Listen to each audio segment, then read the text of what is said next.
As the world knows, we face the strong possibility of another Korean War, with potentially devastating consequences to the Korean Peninsula, Japan, our outlying territories in the Pacific, and perhaps the mainland of the United States. This is the most serious existing threat to world peace, and it is imperative that Pyongyang and Washington find some way to ease the escalating tension and reach a lasting, peaceful agreement. Over more than 20 years, I have spent many hours in discussions with top North Korean officials and private citizens during visits to Pyongyang and to the countryside. I found Kim Il-sung, their great leader, Kim Yong-nam, president of the Presidium of the Supreme People's Assembly, and other leaders to be both completely rational and dedicated to the preservation of their regime. What the officials have always demanded is direct talks with the United States, leading to a permanent peace treaty to replace the still prevailing 1953 ceasefire that has failed to end the Korean conflict.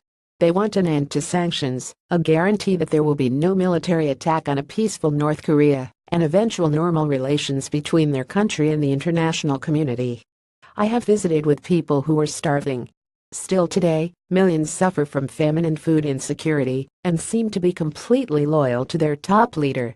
They are probably the most isolated people on earth and almost unanimously believe that their greatest threat is from a preemptory military attack by the United States. President Trump announced an executive order on September 21 to enforce economic sanctions on North Korea and countries that do business with the rogue regime of North Korea.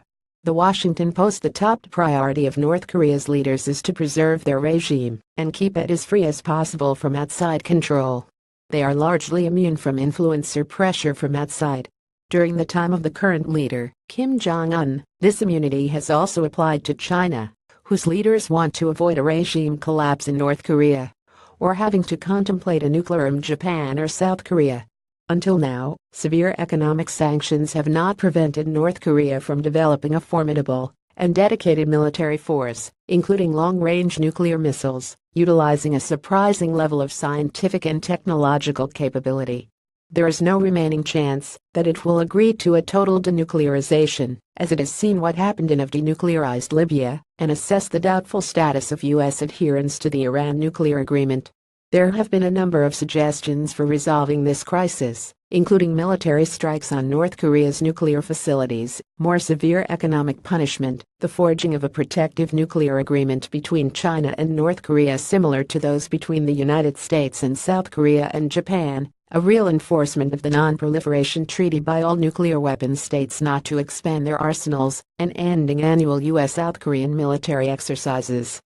All of these options are intended to dissuade or deter the leadership of a nation with long-range nuclear weapons, and that believes its existence is threatened, from taking steps to defend itself. None of them offer an immediate way to end the present crisis, because the Pyongyang government believes its survival is at stake. Secretary of State Rex Tillerson's statement last week that we have lines of communications to Pyongyang. We're not in a dark situation is a good first step to defusing tensions. The next step should be for the United States to offer to send a high-level delegation to Pyongyang for peace talks, or to support an international conference including North and South Korea, the United States and China, at a mutually acceptable site. This essay originally appeared in the Washington Post.